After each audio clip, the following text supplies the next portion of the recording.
आप सबका शुक्रिया हौसला अफजाई के लिए भी और इतनी इज्जत आप जो दे रहे हैं इसके लिए भी। डॉक्टर साहब ने जो बात कही है वहीं से शुरू करते हैं। डॉक्टर साहब ने कहा कि प्रशांत किशोर के पास एक टारगेट है। क्या बात है। टारगेट है बिहार को आगे बढ़ाने का, जो आपको हासिल हो गया इससे आगे चलने का। मैं इनसे इत्तेफाक नहीं रखता। मेरा टारगेट बिहार के नज़रिए से नहीं है। टारगेट तो है, लेकिन टारगेट ये है कि गोडसे के इस दौर में गांधी की विचारधारा आधारित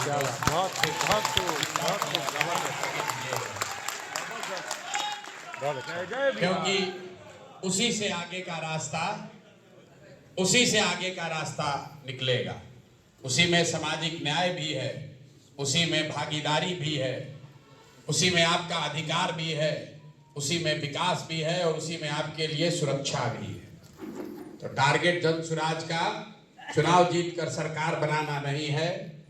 जन स्वराज का टारगेट ये है कि गांधी की विचारधारा आधारित जो राजनीतिक व्यवस्था है उसको फिर से पुनर्जीवित किया जाए। इसलिए आज आपके सामने खड़े हैं। लोगों को लगता है कि डॉक्टर साहब ने भी कहा, कई लोग कह रहे हैं बहुत होशियार आदमी हैं, राजनीति की बहुत इनको समझ है। मैं जब बिहार में आया, जन स्वराज का कारवां जब शुरू हुआ तो मुझे ऐसा लगा कि बिहार तो गरीब और पिछड़ा देश सबसे ज्यादा है ही, लेकिन बिहार में भी सबसे गरीब और पिछड़ा अगर कोई है वो मुसलमान है। तो जब अगर मैं विकास की बात करूंगा तो सबसे ज्यादा सबसे बड़ी संख्या में मुसलमान इधर आएंगे। लेकिन मेरी जो समझ थी वो काफी नहीं थी। जब मैंने विकास की बात करी तो मुसलमानों ने सुना जरूर, उसको कहा नहीं बात तो अच्छी कह रहे हैं, कम से कम कोई हमारे बच्चों के पढ़ाई और रोजगार की पलायन की बात तो कर रहा है, हमारे गांव के नलियों गलियों की चर्चा तो कर रहा है। लेकिन एक बहुत बड़े वर्ग ने मुसलमानों ने कहा विकास से क्या होगा, हम लोग को तो भागीदारी चाहिए। तो आपसे जो गांव गांव में हमने सीखा वो सीख कर इस विचारधारा का, इस सोच का दूसरा स्तंभ, दूसरा पिलर बनाया भागीदारी का, कि नहीं भागीदारी तो होनी ही चाहिए। तो जब इस दल का संविधान लिखा गया तो उसमें यह कहा गया कि जिसकी जितनी संख्या है उसको उतनी भागीदारी, राजनीतिक भागीदारी निश्चित तौर पर दी जाएगी, वो वोट दे या न दे। आप हमसे मांगने आइए या ना मांगने आइए, वो हमारी और इस दल को चलाने वालों की जिम्मेवारी है कि आपको वो हक मिलना ही मिलना है। फिर लोगों ने कहा इसमें नई बात क्या है, ये तो बहुत आदमी कह रहा है जिसकी जितनी संख्या भारी उसकी उतनी हिस्सेदारी होनी चाहिए। आप इसमें नया क्या कह रहे हैं? नया ये कह रहे हैं कि सिर्फ संख्या के आधार पर भागीदारी नहीं है। जन स्वराज जब ये कहता है कि आपको संख्या के हिसाब से भागीदारी दी जाएगी, और जब दूसरे ये बात कहते हैं उसमें दोनों में फर्क क्या है? दूसरा ये कह रहा है अगर दे भी दे तो क्या कह रहा है कि आपकी संख्या 10 है, 10 के हिसाब से आपको भागीदारी दी जाएगी, आप काबिल है या नहीं है? जन स्वराज ये कह रहा है कि नहीं, हर समाज में काबिल आदमी हैं और हर काबिल आदमी किसी न किसी जाति, किसी न किसी धर्म का है। तो अगर बांटने वाले की नियत में खोट न हो तो ये बिल्कुल संभव है कि हर समाज के अच्छे आदमी को ढूंढ कर निकाल कर वो जगह वो दी जाए ताकि वो अपने समाज का भला कर सके। बहुत अच्छा। ऐसा नहीं है कि आपके समाज के लोग एमएलए नहीं बने, ऐसा भी नहीं है कि आपके समाज से दूसरे लोग कोई कम या ज्यादा जीत कर लोग गए हैं, लेकिन उससे समाज का भला नहीं हुआ। समाज को भागीदारी मिल जाए इससे आपका भला नहीं होगा। समाज से अच्छे चरित्र वाले लोगों को जब भागीदारी मिलेगी तब समाज का भला होगा। नहीं तो कोई आपके जाति का, कोई आपके धर्म का विधायक हो जाएगा, उसका भला हो जाएगा, उसके परिवार का भला हो जाएगा, शायद उसके एरिया के समर्थकों का भला हो जाएगा, पूरे समाज का भला नहीं होगा। देखिए लालू जी इतने दिन से यहाँ मुख्यमंत्री हैं, लोगों को लगता है यादवों का बड़ा चलती हो गया है। हम मन से कहते हैं कि लालू जी के इतने बड़े साम्राज्य के बाद भी यादवों का भला नहीं हुआ। लालू जी का परिवार का उनका अपना भला हुआ। लालू जी से जुड़े हुए जो नेतागण हैं उनका भला हुआ। उन नेताओं से जुड़े हुए जो ठेकेदार हैं उनका भला हुआ। जो गरीब यादव समाज का आदमी आज से 30 साल पहले भैंस दूह रहा था, आज भी उसके घर में भैंस ही दूह रहा है, उसकी स्थिति नहीं सुधरी। तो समाज तब सुधरेगा जब समाज के अच्छे लोगों को भागीदारी दी जाएगी। ये जन सुराज और दूसरे दल के भागीदारी हिस्सेदारी में फर्क है। क्या बात, बहुत अच्छा। दूसरी बात, जो आपको आंकड़े बताए जाते हैं कि आपकी संख्या के हिसाब से आपको मिला नहीं, तो जन सुराज ने ये नहीं कहा वोट दे दो तब देंगे। हमने सबसे पहले कहा कि जनसंख्या के हिसाब से 40 मुसलमान कम से कम विधानसभा में चुनाव लड़ना चाहिए। लोगों ने ताली बजाई, देखिए आप भी बजा रहे हैं। इससे कुछ नहीं होगा, सब मुसलमान जुड़ जाएगा, चुनाव आएगा तो 20-22 को देंगे, तो अब उसके बाद आपके पास पीछे हटने का रास्ता नहीं है। इसलिए इसी हज भवन के पवित्र जमीन पर पिछली बार जब मैं आया था तो मैंने ये घोषणा की थी कि 40 जगहों पर कम से कम मुस्लिम साथी चुनाव लड़ेंगे। उसके बाद अभी तक क्या किया हम लोगों ने, पूरे बिहार से यहाँ पर बहुत सारे मुस्लिम साथी हम लोग के बैठे हुए हैं जो उस बैठक में बुलाए गए, और 243 सीटों में 75 सीट सबके सहमति से ऐसा चुनकर निकाला गया जो सारे मुस्लिम नेताओं को पता है कि इन 75 में से ही 40 जगह कहीं ना कहीं टिकट मिलेगा ही मिलेगा। सीटों का चयन चुनाव से साल भर पहले करके जो भी मुस्लिम साथी चुनाव लड़ना चाहते हैं उनको ये बता दिया गया कि आप अपने यहाँ तैयारी कीजिए, ये 75 सीट है, इन 75 में से ही 40 जगह आपको कहीं ना कहीं टिकट मिलेगा, आपको लास्ट तक के लिए रोक नहीं रहे।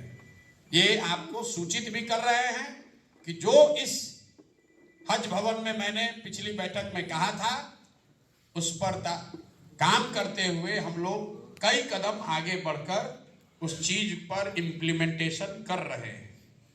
अब एक नई बात मुझे जो 15 दिनों में पता चली, जिसकी वजह से आज मैं आया हूं, क्योंकि ये बेदारी कारवां जो है, ये भागीदारी का मामला कि प्रशांत किशोर ने कहा कि 40 लोगों को भागीदारी देंगे, ये बात जनसुराज से जुड़े हुए सारे मुसलमानों को पता है, इनके जरिए समाज को भी बड़े वर्ग को पता है और उस पर काम भी हो रहा है। उसके हिसाब से मुस्लिम समाज में जनसुराज की थोड़ी बहुत पकड़ भी पहुंच बढ़ी है। लेकिन अभी 15 दिन से जब हम बीपीएससी अभ्यर्थियों के आंदोलन में जुड़े तो मैंने देखा कि उसमें मुस्लिम छात्र नहीं है। 4 लाख बीपीएससी अभ्यर्थियों ने परीक्षा दिया है, तो जनसंख्या के हिसाब से 80,000 लोग बीपीएससी के मुस्लिम समाज से होने चाहिए। उतने तो है नहीं, क्योंकि इस समाज में पढ़े लिखे लोगों की जनसंख्या कम है। लेकिन बीपीएससी का आंकड़ा बताता है कि करीब करीब 40,000 विद्यार्थियों ने, मुस्लिम समाज के विद्यार्थियों ने बीपीएससी का एग्जाम दिया है। लेकिन आंदोलन में अगर आप देखेंगे तो उसमें इक्का दुक्का ही कोई मुस्लिम लड़कों का नाम दिखेगा। जब मैं गर्दनी बाग गया वहां पर भी कोई मुस्लिम साथी नहीं मिला।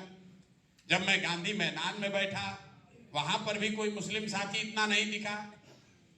तो जब ये बेदारी कारवां के हमारे साथी हम लोग कुछ 2-4 दिन पहले बैठे थे तो मैंने ये सवाल उठाया कि भाई सारे समाज के बच्चे आ रहे हैं, मुस्लिम समाज के बच्चे क्यों नहीं आ रहे? अन्याय तो उनके साथ भी हुआ है। तो उसी चर्चा में जो नई बात सीखने को जानने को मिली कि सर अन्याय तो मुस्लिम समाज के साथ भी हुआ है, लेकिन मुसलमानों में इतना डर है कि जो अभ्यर्थी है वो समझता है कि मैं जाऊंगा आंदोलन में तो कोई पकड़ा जाए या ना पकड़ा जाए, हमको पकड़ के अंदर कर दिया जाएगा। क्या बात, बहुत अच्छा। और उस पर करीब उस दिन 1-1.5 घंटे चर्चा हुई है, क्योंकि हम दिल्ली से आकर राजनीति नहीं कर रहे हैं।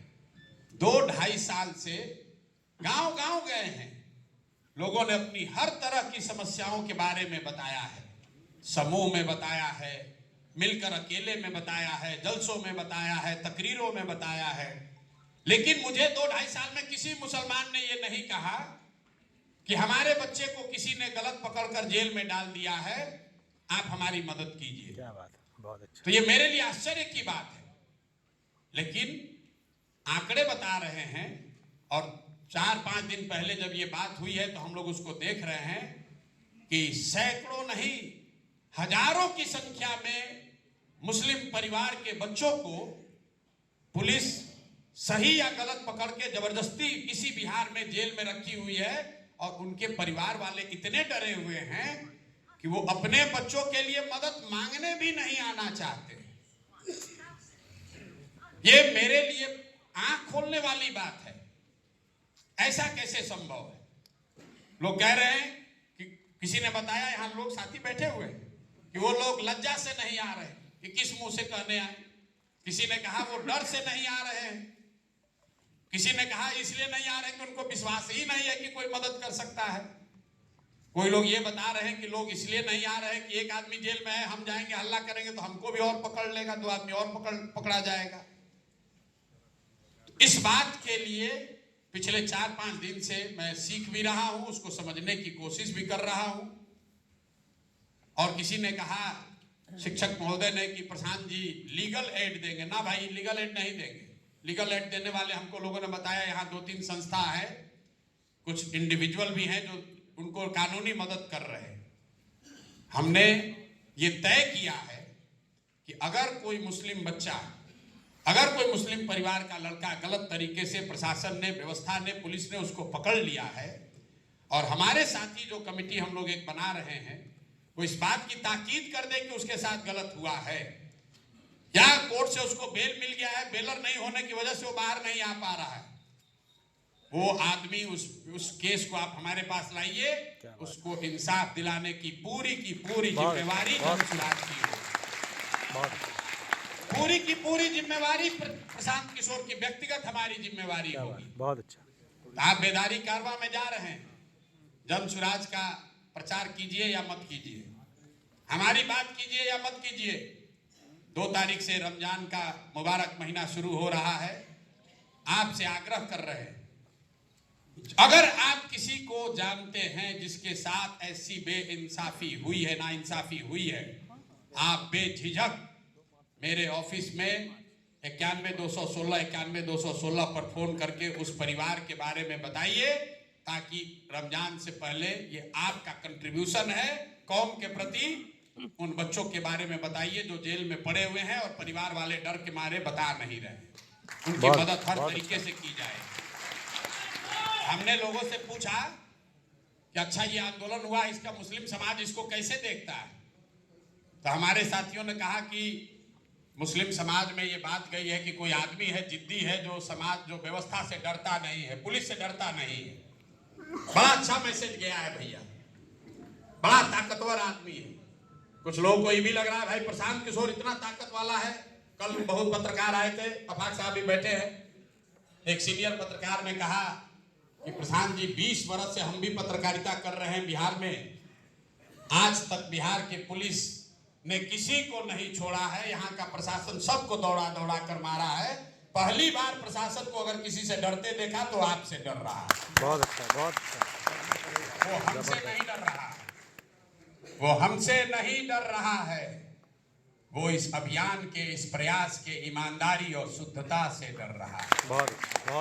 वो उसी गांधी के विचारधारा से डर रहा है जिसको पुनर्जीवित करने के अभियान का नाम है जन सुराज। बहुत अच्छा। इसीलिए मैंने शुरुआत की कि टारगेट वो है। प्रशांत किशोर की क्या ताकत है? प्रशांत किशोर को तो 4 आदमी उठाकर गांधी मैदान से ले गया, लेकिन ताकत इतनी है उस अभियान के ईमानदारी की कि इतना पुलिस लग के, पूरा प्रशासन लगा है, हमको पटना लाने में डर रहा है, इसलिए 6 घंटा बाहर घुमा रहा है, और जितने देर बाहर घुमाया उतने देर फंसता चला गया। कोर्ट में लेकर आया, बेल दिलवाया खुद से, उनको लगा बेल लेगा ये आदमी तुरंत चला जाएगा।